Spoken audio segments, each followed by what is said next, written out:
Nous reprenons nos travaux. Je souhaite la bienvenue à la Société québécoise de la déficience intellectuelle. Chers invités, je vous rappelle que vous disposez de 10 minutes pour votre exposé, après quoi nous procéderons à la période d'échange et avec les membres de la commission. Je vous invite donc à vous présenter et à procéder à votre exposé. La parole est à vous. Merci, Madame la Présidente. Donc, mon nom est Annick Laroche, je suis la directrice générale de la Société québécoise de la déficience intellectuelle et je suis accompagnée de Samuel Rago, je suis conseiller à la défense et à la promotion et à la défense des droits à la société. Alors, merci de nous donner cette opportunité-là. Le projet de loi qui nous concerne dans l'ensemble est un bon projet de loi. La perspective d'amélioration de l'accessibilité aux services de garde éducatifs dans une perspective de justice sociale est certainement rafraîchissante dans le contexte d'austérité des 15 dernières années.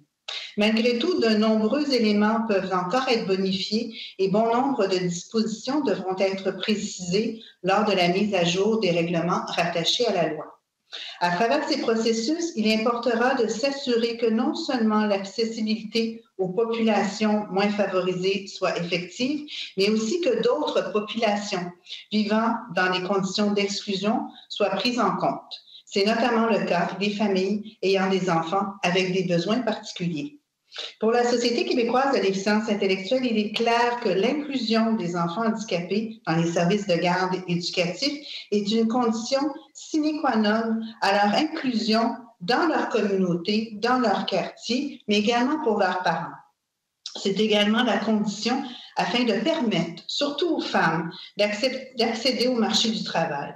Vous n'êtes pas sans savoir que la dépendance financière à un conjoint, si celui-ci est violent, vient mettre un verrou supplémentaire à cette cage que sont la violence et la domination. Pour une mère, avoir un enfant handicapé ne devrait pas automatiquement sonner le glas à une vie professionnelle et à une indépendance financière. J'insiste donc, exclure ces enfants des services de garde éducatifs revient trop souvent à exclure les parents du reste de sa communauté. On parle de réseau naturel d'entraide, de fêtes d'enfants, de sentiment de faire partie du même groupe, même si notre enfant a un développement singulier.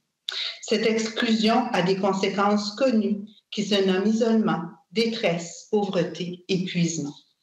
Cette vision d'inclusion que nous valorisons repose également sur les droits inscrits à la Convention relative aux droits de l'enfant, ainsi que dans la Convention relative aux droits des personnes handicapées. Ces dernières garantissent aux enfants une inclusion pleine et entière dans la société, ainsi qu'aux parents le droit de bénéficier des services et établissements de garde d'enfants, nonobstant leurs conditions sociales ou leur handicap. Il est important que le Québec respecte ses engagements internationaux et mette en œuvre ses droits.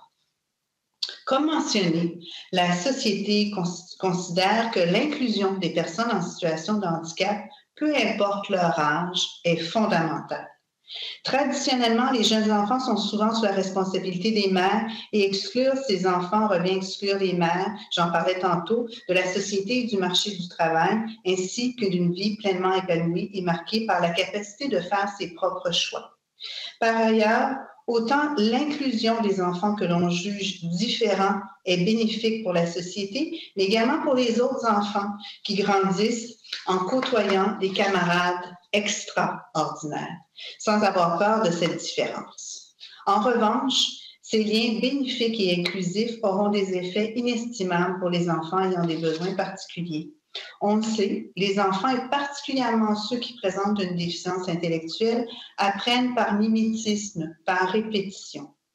Il importe donc qu'ils soient en contact avec des enfants neurotypiques afin de les stimuler et favoriser leur développement. C'est une relation gagnant-gagnant. En ce sens, abandonner la spécialisation des services de garde éducatifs est également une très bonne chose.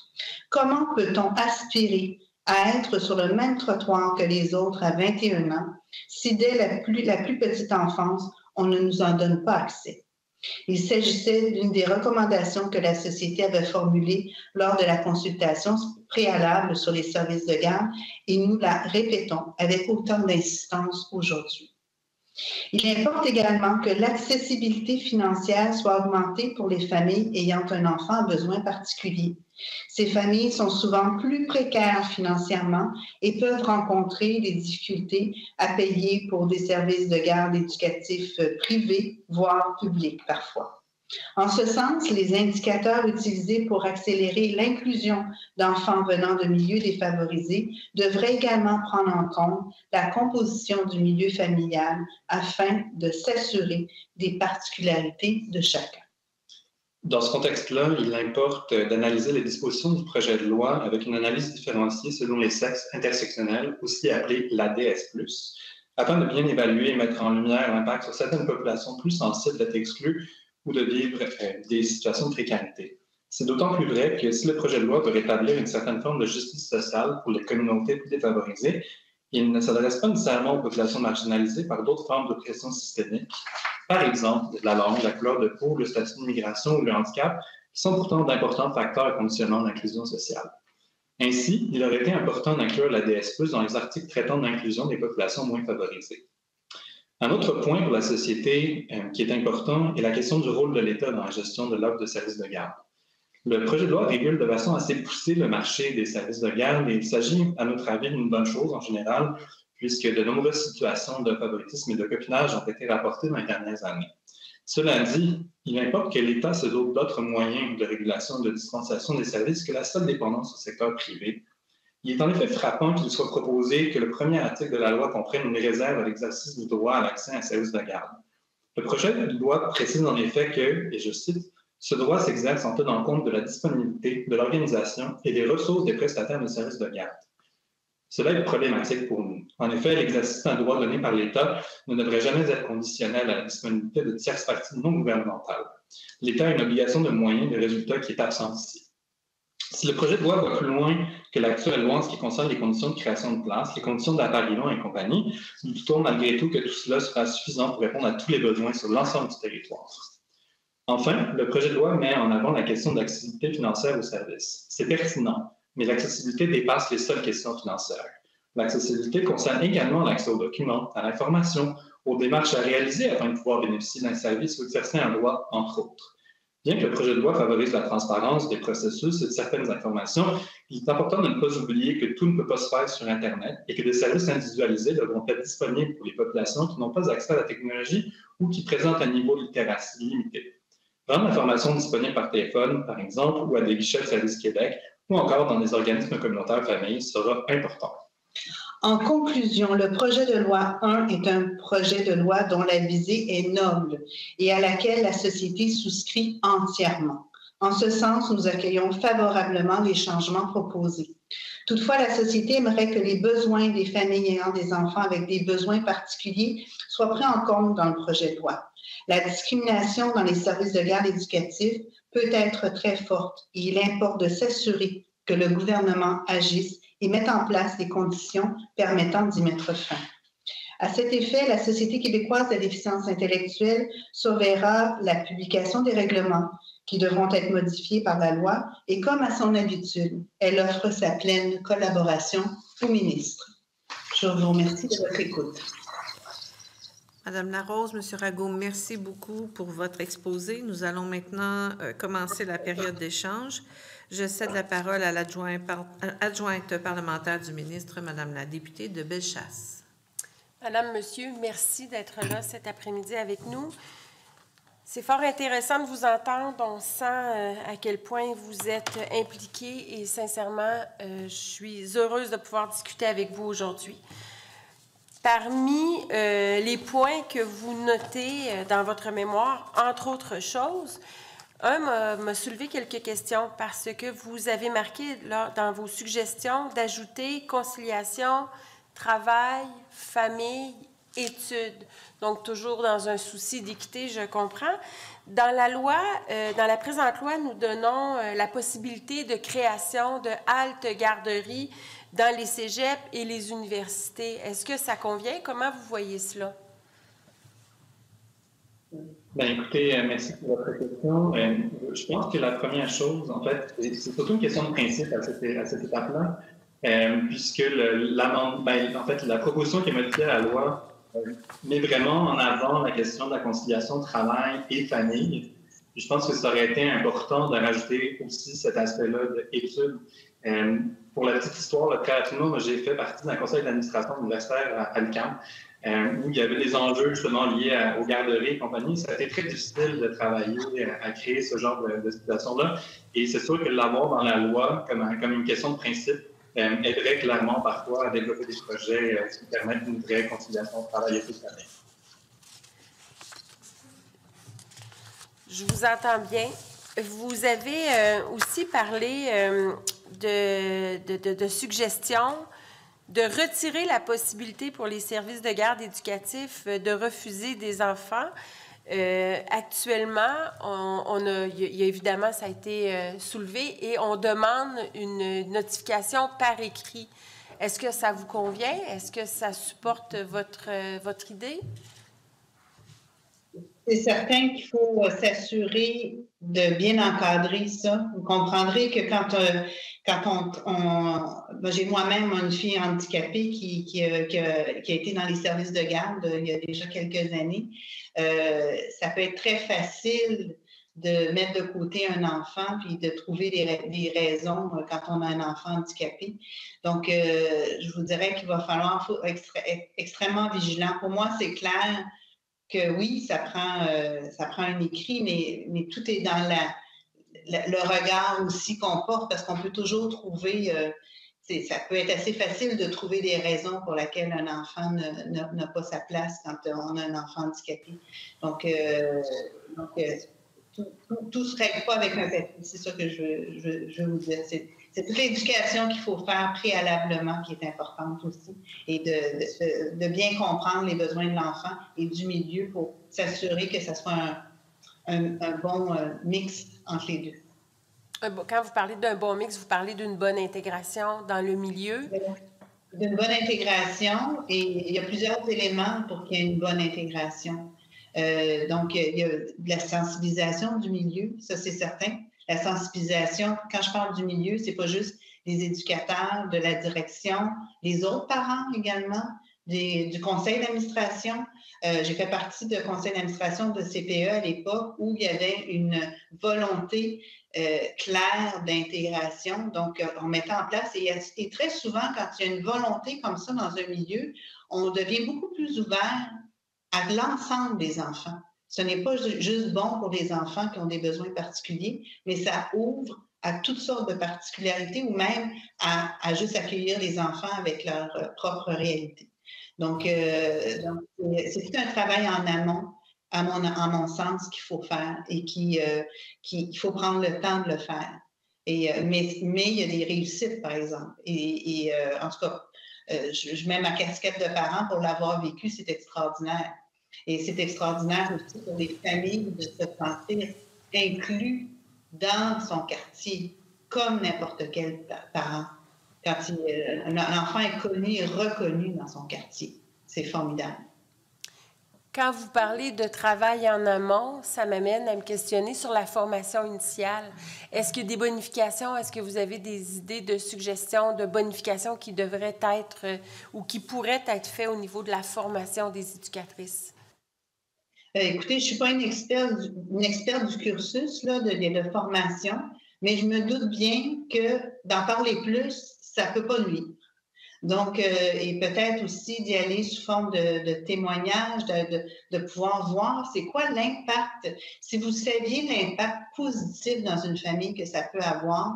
Et j'insiste beaucoup quand je disais dans ma communication que quand on est un enfant de 3-4 ans, de ne pas pouvoir être sur le même trottoir que les autres, comment on peut l'être quand on va être rendu à 21 ans? Ça sera impossible. Et de pouvoir être intégré, inclus dans un service de garde éducatif, ça permet également d'être ouvert à pouvoir être intégré à l'école ensuite. Donc, c'est des petits pas qui se font, et les enfants qui ont une déficience intellectuelle apprennent tellement de leurs camarades, et très souvent, les camarades offrent une éducation que les parents ne peuvent pas donner et que l'éducatrice ne peut pas donner non plus.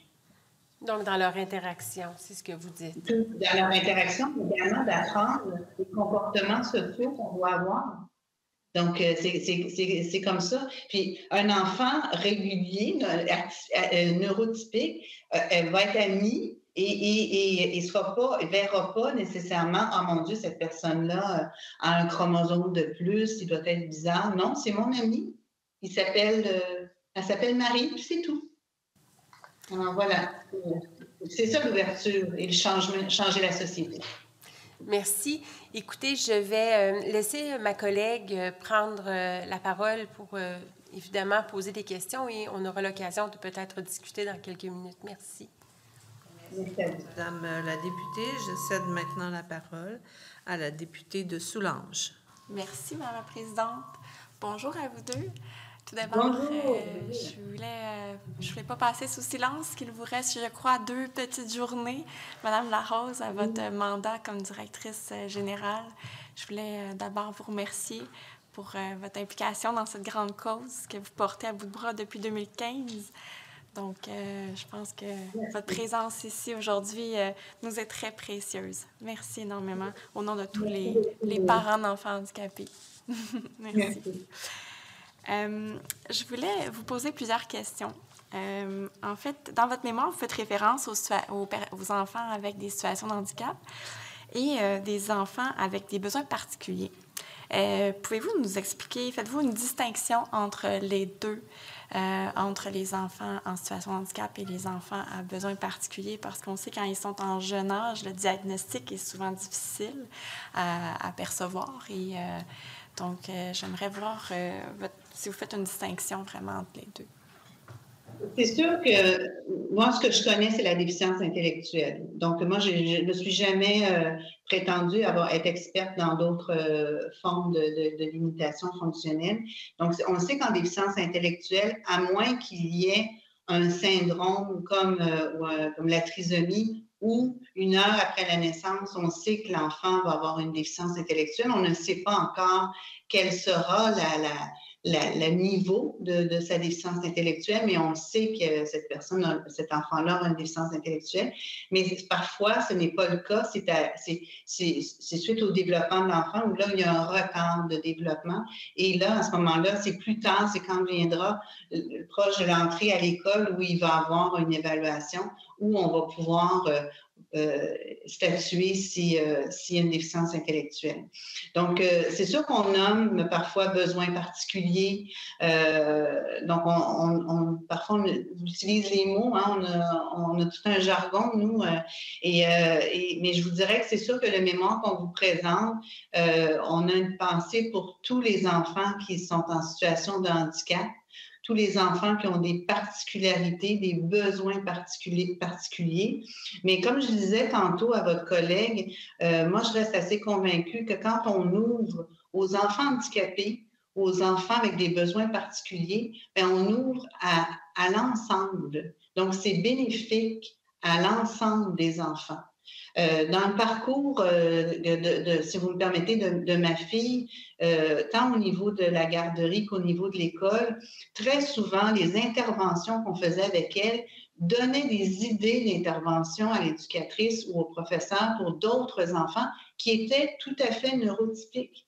Donc c'est au contraire, ça amène un plus, ça amène une expertise et peut-être des petits trucs pour faciliter l'intégration de tous. Donc, je vous dirais que peut-être, effectivement, dans le mémoire, on a sait en besoins particuliers et situations de handicap, mais je vous dirais que globalement, c'est sûr que nous, c'est la déficience intellectuelle, mais globalement, de permettre à des enfants qui sortent de la boîte, hein, du développement standard, d'avoir leur place et qu'on ne les refuse pas à la porte, prétextant que c'est trop, ça coûte trop cher ou que c'est pas leur place.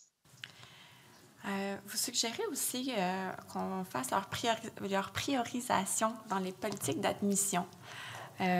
Comment voyez-vous qu'on pourrait le faire, étant donné justement qu'on n'aurait pas peut-être de diagnostic, comment on pourrait s'assurer d'une priorisation si on n'a pas de diagnostic précis?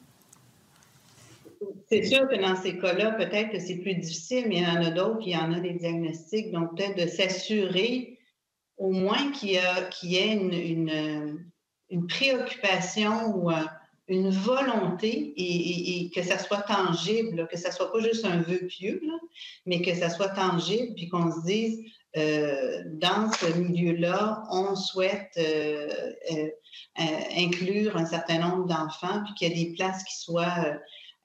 parce que pour les parents, malheureusement, quand ils font des démarches, puis qu'ils nomment que leur enfant a des besoins particuliers ou un handicap, tout d'un coup, peut-être que le numéro de téléphone va se perdre, ou en tout cas, je sais que maintenant, c'est plus informatisé et tout ça, mais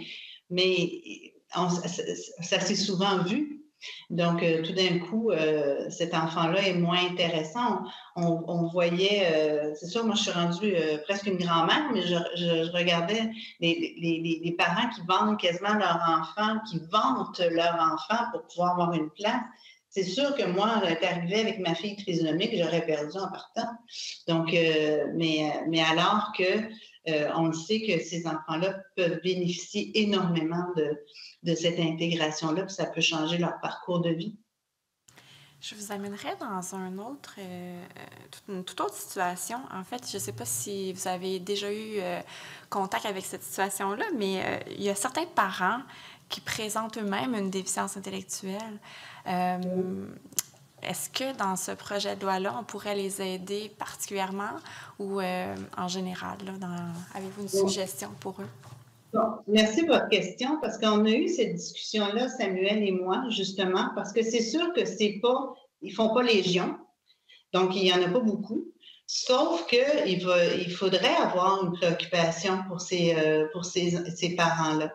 Je vais être honnête avec vous, on n'a pas creusé la question là, en ce qui concerne la commission parlementaire, mais effectivement, je pense que ce ne serait pas à négliger et de s'assurer justement que leurs propres enfants puissent avoir une place et puis que ces parents-là soient d'autant plus inclus dans leur communauté. Si je peux me permettre, Madame la députée, ce qu'on voit souvent, c'est le recours à la protection de la jeunesse pour enlever les enfants aux personnes qui présentent une déficience intellectuelle, ce qui est évidemment problématique, puisque, évidemment, un encadrement psychosocial est toujours à prioriser par rapport à enlever un enfant d'une famille.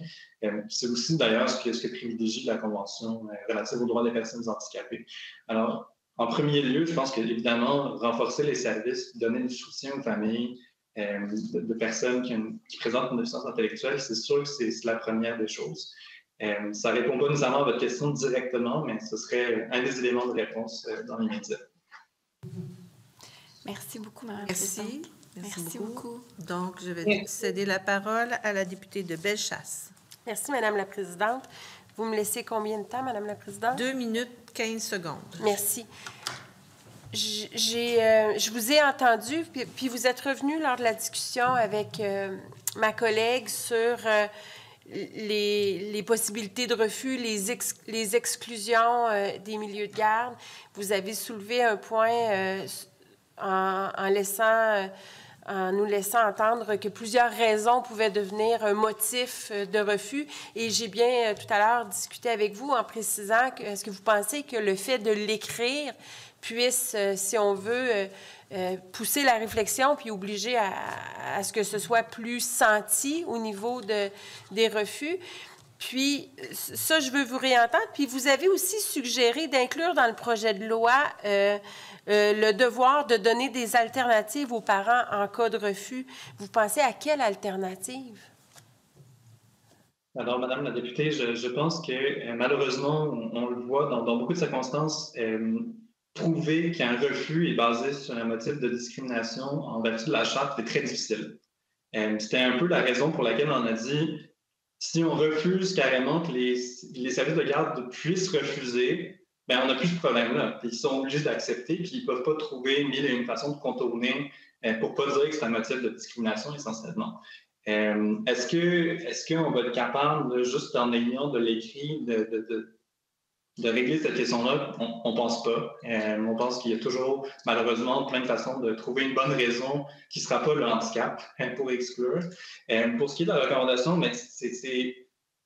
c'est de dire, ben, écoutez, on était rendu dans la liste à faire cet appariement-là, là, on se fait refuser, on retourne dans la liste, il ne faut pas attendre un autre 6 mois, parce que si c'est un enfant qui a des besoins particuliers, 6 mois dans un développement pour une personne qui a une déficience intellectuelle, c'est long. Ou qui a un trouble du spectre de l'autisme, c'est long. Puis il faut qu'il y ait une alternative qui soit fournie. Puis ça met aussi un peu la pression, non pas sur les familles puis les parents, mais sur le système d'appariement, ce qui devrait être le cas de toute façon, puisque ces familles-là vivent déjà avec beaucoup de contraintes administratives, beaucoup de contraintes dans leur vie quotidienne, dans tout le fonctionnement de la fratrie, quand il y a des frères et sœurs, par exemple. Donc, c'est quelque chose qui vient un peu enlever ce fardeau-là, le mettre sur le système d'appariement en place. Merci, M. Rago. Merci, Mme la députée. Il est maintenant le temps de céder la parole au député de La Fontaine pour une période de 11 minutes. Merci beaucoup, Madame la Présidente. Eh bien, bonjour, Madame Larose. Bonjour, Monsieur Rago. Heureux de pouvoir discuter avec vous. Dans votre mémoire, vous précisez que le projet de loi réintroduit le droit à l'accès à un service de garde et vous précisez, même si c'est encore le cas aujourd'hui dans la loi actuelle, mais on reprend les exclusions, là, les motifs d'exclusion. Donc, c'est un droit, oui, au service de garde, mais en tenant compte de la disponibilité de l'organisation et des ressources des prestataires de services de garde. Et je vous cite, et j'aimerais vous entendre là-dessus, « Il est problématique que l'État se déresponsabilise et fasse plutôt porter le fardeau à de tierces parties dans l'exercice d'un droit. Non seulement c'est irresponsable, mais l'exercice d'un droit donné par l'État ne peut jamais être conditionnel à la disponibilité de tierces parties non gouvernementales. L'État a une obligation de moyens et de résultats qui est absente ici. » J'aimerais vous entendre sur cette importante affirmation. Merci, Monsieur le député de La Fontaine. Bien, je vais faire une analogie qui est vraiment très simple et qui va illustrer un peu notre position. Si demain matin, j'allais dans le réseau de la santé et qu'on me disait « Non, l'hôpital est rendu privé puis ils n'ont pas de place », je ne pense pas que ça fonctionnerait. Vous comprenez, dans le fond, c'est l'État a quand même une obligation. L'État est le garant de l'exercice d'un droit. Sauf que dans ce cas-là précis, cet exercice d'un droit-là est délégué à des tierces personnes qui ne sont pas l'État, qui sont essentiellement des corporations privées, parce que nos BNL, ça reste quelque chose qui est séparé de l'État, par exemple. Quand on parle de CPE, c'est des organismes à but non lucratif. Puis on n'a pas nécessairement de solution clé en main. Là. On n'a pas de solution facile pour régler cette problématique-là, mais c'est quand même une problématique qui existe, qui est importante de mettre en lumière, puis ça peut être. Est-ce que ça va être de rajouter plus d'argent? Est-ce que ça va être de créer un réseau public comme ça se fait, par exemple, en Europe? C'est toutes des questions qui pourraient être abordées. C'est sûr qu'au Québec, le réseau s'est créé plus dans un réseau privé subventionné ou un réseau communautaire subventionné, mais on pourrait réfléchir à d'autres façons de rendre plus accessibles ces services-là. On le voit, les limites actuellement, c'est long de créer ce genre de réseau-là quand on veut partir d'un BNL ou une garderie ou un service de garde, mais c'est très long à faire. Encore une fois, on n'a pas de solution clé en main, mais c'est quand même une problématique qui est bel et bien réelle. Et vous y verriez la problématique comme étant toujours existante si, du jour au lendemain, tout le réseau était en CPE. Pour vous, il y aurait quand même cet écueil-là qui demeurerait parce que ce serait indépendant juridiquement de l'État? C'est une bonne question. Encore une fois, il n'y a pas de solution facile. On ne parle pas non plus nécessairement de nationaliser le réseau. Il y a sûrement des entre-deux, des justes mesures à aller chercher, mais il y a peut-être une ouverture à avoir au niveau de créer des ressources publiques là, vraiment dans le giron de l'État en tant que tel. Mais par contre, évidemment, le débat qu'on a eu faisait suite à l'idée forte que vous reprenez, autrement dit que ce soit un véritable droit. Et qu'en ce sens-là, qu'on se donne les moyens. Donc, sur le principe que ça devienne un droit, on peut prendre l'analogie avec le droit scolaire. Bien, à ce moment-là, le droit de fréquenter un établissement scolaire, sur le principe que ce soit un droit, ça, c'est une affirmation forte de votre part également. Bien, monsieur le député de La Fontaine, écoutez, c'est ce que le projet de loi et la loi disent. C'est aussi ce que les obligations internationales du Québec disent. L'accès à un service de garde ou à des mesures de garde pour les enfants qui soient handicapés ou que ce soit dans la Convention relative aux droits des enfants ou aux droits des personnes handicapées, il y a 2 articles au moins qui en parlent, puis c'est des obligations que le Québec a. On a ratifié ces conventions-là, donc c'est des obligations en droit local, en droit interne pour l'État québécois. Il importe, encore une fois, de les rendre effectifs. Tout à fait. Donc, on enlèverait la partie où vous dites là, que c'est tributaire de telle excuse, telle excuse, telle excuse. Ça, vous enlèveriez ça, évidemment, pour faire écho de nos obligations, notamment internationales. Parfait. Vous avez parlé avec ma collègue un peu plus tôt des défis particuliers dans votre mémoire au bas de la page 4. Vous dites bien que le projet de loi favorise la transparence des processus et de certaines informations. Il est important de ne pas oublier que tout ne peut pas se faire sur Internet et que des services individualisés devront être disponibles pour les populations qui n'ont pas accès à la technologie ou qui représentent un niveau de littératie limité. J'aimerais vous entendre là-dessus sur une réalité terrain que l'on voit. Et c'est pas tout de dire « Ah, bien, le service est accessible », mais le service est-il accessible de manière équitable et égalitaire à tous? Non, quand on comprend qu'il y a une fracture parfois technologique et qu'il y a des défis de littératie également très tangibles. J'aimerais savoir, vous, puis vous entendre, Mme Larose et M. Rago, sur l'importance pour l'État d'être conscient de ça puis de répondre à ces besoins particuliers-là aussi. Bien, tout à fait. Puis je sens dans votre question cette préoccupation-là aussi, puis je m'en réjouis, parce qu'effectivement, il y a bon nombre de personnes, je pense que la statistique, c'était 49 là, de personnes qui n'ont pas un niveau de littératie suffisant, malheureusement. Donc, il faut toujours avoir en tête ça. Souvent, on a tendance à l'oublier parce qu'on est nous-mêmes dans les technologies, ainsi de suite, et on a tendance à l'oublier. Puis, pour faire du pouce sur votre collègue qui me parlait justement de parents qui ont eux-mêmes une déficience intellectuelle, bien d'autant plus. Donc, je pense que tout le monde y gagnerait. Puis quand on rend les choses plus accessibles, bien, on facilite la vie à un bon nombre de personnes. Donc, tout à fait. Puis j'aime l'échange que l'on a parce que c'est un réflexe que l'on doit avoir. Écoutez, on s'est donné socialement, collectivement, une nouvelle loi qui favorise bien davantage, notamment en matière de justice, de pouvoir déposer des procédures de manière électronique et ainsi de suite. Alors là, on a levé un drapeau rouge en disant « Faites attention à la fracture technologique parce qu'à un moment donné, c'est pas tout le monde qui a accès à Internet, puis c'est pas tout le monde qui peut fonctionner, puis dire « ben alors, ça, c'est une chose. Deuxième des choses, on va avoir un débat également, projet de loi 7, puis ça participe de tout ça, ce réflexe-là. On va dire, ah, ben là, des élections dans moins d'un an, là, dans un contexte COVID, on va faire en sorte que les gens puissent voter de façon plus largement par la poste. On va envoyer par la poste des bulletins de vote, puis ça ne sera pas compliqué. Ils vont lire, ils vont remplir, ils vont mettre ça. C'est pas donné à tout le monde au même niveau. Par exemple, voter par la poste avec une aussi grande facilité. Alors ça c'est un réflexe que l'on doit avoir, là, les 125 élus, n'est-ce pas? Tout à fait. Je suis tout à fait d'accord avec vous. Puis que ce soit pour le projet de loi qu'on parle aujourd'hui ou justement le niveau de compréhension pour les personnes qui ont des déficience intellectuelle. Il y a toute l'adaptation avec un langage plus simplifié et tout de suite pour leur permettre de bien comprendre. C'est souvent on l'oublie, mais puis ça aide également les gens qui maîtrisent moins bien le français. Ah, tout à fait. Dernier point, puis c'était intéressant, un peu plus tôt, avant vous, on avait la coopérative qui gère la liste d'attente 0,5 ans, et place 05, pardon, et qui disait, bien nous, j'arrondis, presque la moitié de nos 37 employés sont consacrés, pas presque la moitié, peut-être 40 %, c'est moi qui évalue ça, c'était à peu près une douzaine sur 37, sont consacrés au service à la clientèle, les parents qui appellent, puis ils ont su développer même une capacité, pas juste de répondre en anglais, à un certain moment donné, puis c'est pas une obligation légale, mais on pouvait parler 11 langues. Parce qu'il y a des nouveaux arrivants, puis ils veulent savoir comment ça fonctionne. Alors, il y a tout ce réflexe-là à ne pas perdre. Puis si on dit, là, je veux pas, il reste pas beaucoup de temps, puis c'est vous qu'on va entendre, c'est pas moi, là.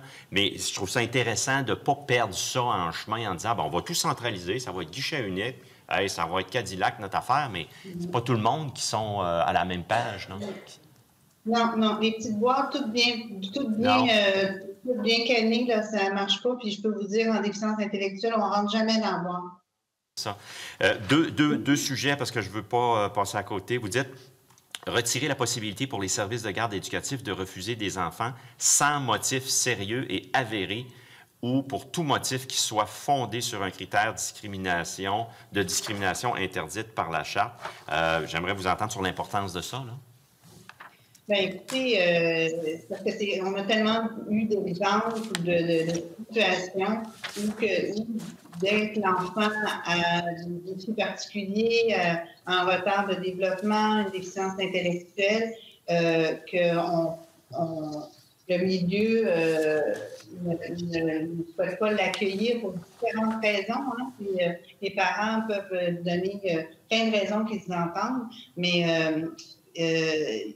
il faut s'assurer justement que ces milieux-là puissent avoir les conditions qui permettent d'accueillir ces enfants-là au même titre que les autres enfants. Puis on a bien noté que vous nous invitez donc à bonifier l'article 59.12 quand il dit, bien, si vous le refusez, faites juste exprimer vos motifs. Mais là, il va falloir qualifier les motifs. Des vraies raisons, là, des raisons costaudes. Là. Exact. Ouais. Et pour moins d'une minute qu'il me reste, votre suggestion numéro 7, inclure le fait de devoir donner des alternatives aux parents en cas de refus d'un service de garde éducatif, ainsi que des recours en cas de situation discriminatoire, autre que le tribunal des droits de la personne.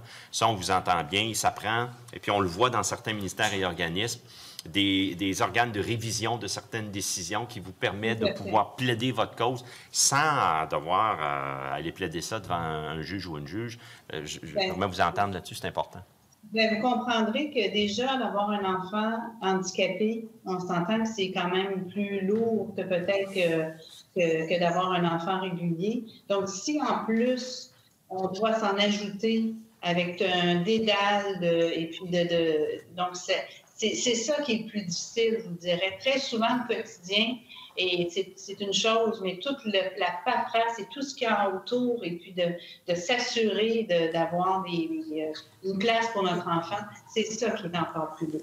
Merci beaucoup. Merci à vous. Merci. Je cède maintenant la parole à la députée de Sherbrooke pour 2 minutes 45 secondes.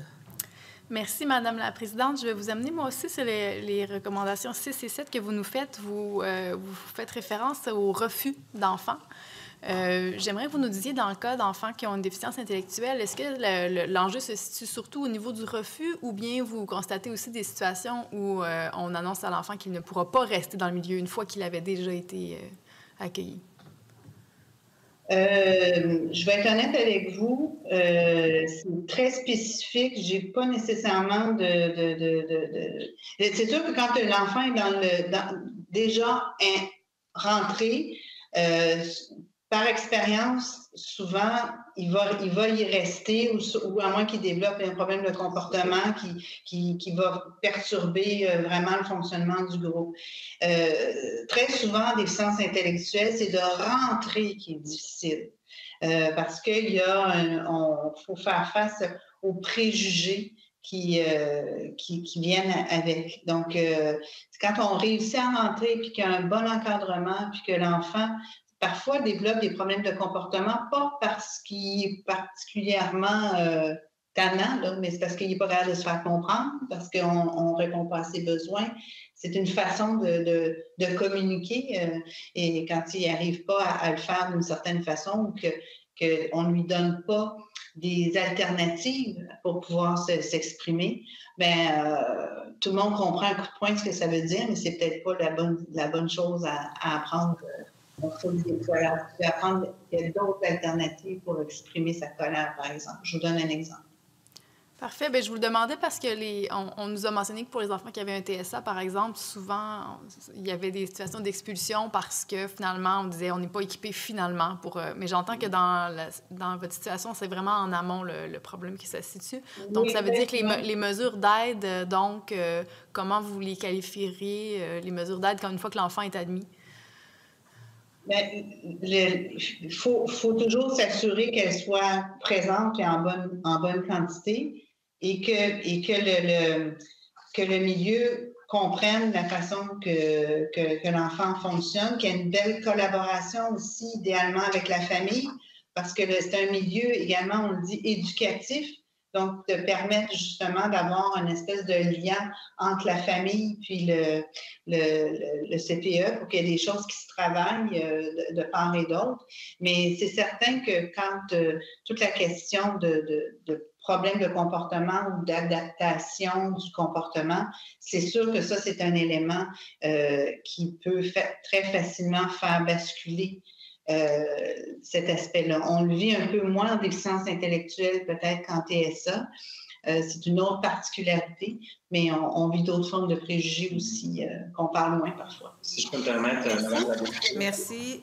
Nous procédons maintenant au temps de parole de la députée de Joliette pour une période de 2 minutes 45 secondes. Oui, bonjour à vous deux. Merci beaucoup pour votre présentation. Et Madame Larose, je veux aussi vous remercier pour toutes ces années d'engagement extraordinaire pour l'inclusion. Et puis, j'ai eu la chance de collaborer avec vous à de multiples titres. Alors, c'est vraiment avec beaucoup de sincérité que je veux vous remercier. Puis, je pense qu'aujourd'hui, on a un autre témoignage éloquent de votre engagement. Alors, merci beaucoup. Je veux vous amener sur toute la question du guichet unique et de la priorisation.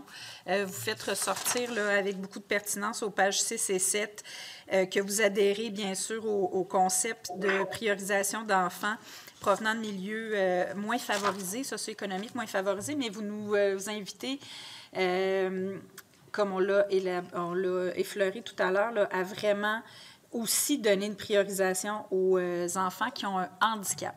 Donc, concrètement parlant, vous voulez que dans la loi, on mette les deux sur un pied d'égalité et ensuite, dans l'attribution des places, comment vous voyez là, le fonctionnement de ça pour que ce soit optimal, disons? Bien, c'est sûr que moi, j'aspirerais effectivement qu'il y ait que ça soit nommé. Et parce que ça permettrait de... C'est toujours un peu le parent part avec son bâton de pèlerin, puis il se demande s'il va réussir à avoir une place. Et puis on sait que c'est compliqué pour tout le monde, donc imaginez quand on a un enfant handicapé. Donc si oui, ça peut être nommé et s'assurer que ça puisse se faire, moi je serais la femme la plus heureuse. Dans la mécanique, comment ça peut se faire. C'est certain que je pense que les milieux doivent être mieux formés. On parlait tantôt là, de formation là, des éducateurs, des éducatrices, également dans les formations au niveau des directions. Les milieux qui sont bien formés, qui sont bien outillés pour accompagner, tout d'un coup, les appréhensions baissent très souvent. Donc, qu'il y ait un bon travail de terrain qui soit fait en amont, ça serait une chose extraordinaire. Et de pouvoir également pouvoir travailler en synergie avec le réseau de la santé, parce que souvent, ces enfants-là, ils arrivent avec, disons, espérons, un dossier qui est ouvert et puis qui est avec une éducatrice, puis qui permettent justement d'avoir des passerelles ou un lien avec, puis qu'il y a un travail en synergie qui soit fait, parce que quand on a un enfant handicapé, bien, tout ce qui travaillait à la maison bien, peut être travaillé en CPE, c'est travaillé avec l'éducatrice. Il faut qu'il y ait une espèce de cohérence.